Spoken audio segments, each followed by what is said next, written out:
Paresh Raja, CEO of bridging specialist MFS. As is commonly the case with big government announcements, the week leading up to them is rife with speculation. Next Wednesday's autumn budget is no exception, with the property industry noticeably vocal in their calls for the government to review tax measures such as stamp duty, which deter would-be homeowners and property investors from entering the market.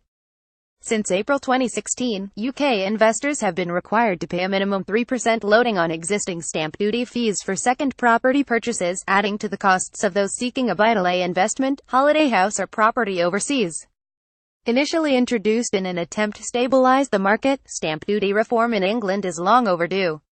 Rather than acting as a constructive tax measure, stamp duty is now preventing all manner of people from buying a property.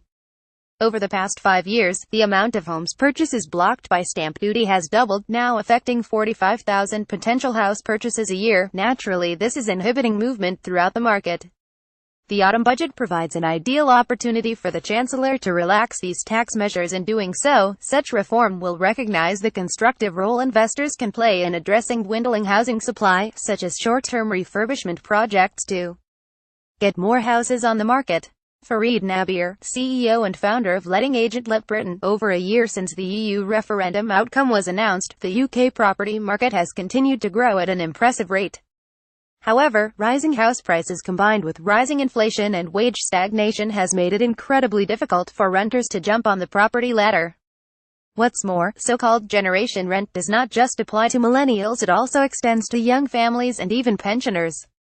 It was recently revealed that as many 1 million pensioners could be trapped in the private rented sector in 20 years' time.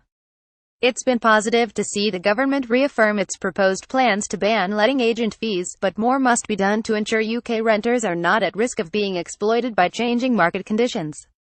I hope that the Chancellor uses Wednesday's speech as an opportunity to address the grievances facing tenants by prioritising their interests and laying down the foundations for them to eventually get onto the property ladder, while also progressing the ban on agency fees. Leon Ifeyemi, CEO and co-founder of student lettings app SPCE, as an entrepreneur in the PropTech space, any measures directed towards the UK's small businesses, whether in terms of encouraging investment or innovation, will be a welcome step forward.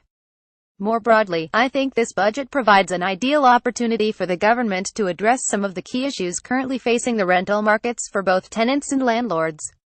The UK is globally renowned for its technological innovation, with PropTech startups transforming how tenants, landlords and agencies are able to communicate and interact. While targeted tax reform towards its tenants and property investors is needed, the government must also demonstrate a willingness to embrace new tech solutions that would allow them to address some of the core challenges afflicting the market. Central to this will be generating greater awareness of the PropTech services currently available that enhance communication and transparency across the property market, while also boosting investment in digital infrastructure to enable disruptive PropTech startups to flourish. Henry Fordham, MD, Bellis Homes. We hope that the Chancellor will eliminate stamp duty for first-time buyers. Such a policy would support market entry and aid transactions which are being suffocated at present, with the number of home purchases blocked by stamp duty doubling over the last 5 years.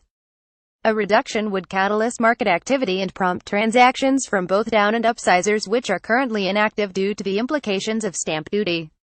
An increase in residential transactions would benefit and balance the economy tremendously as a whole. That said, we do hope that Hammond does not try to balance this cut for FTBs by increasing stamp duty on prime housing assets.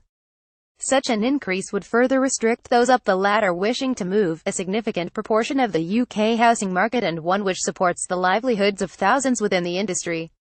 Paul Butterworth, partner and head of the social housing team at law firm TLT, it is likely that the declassification of housing association debt as private rather than public will be confirmed in the budget.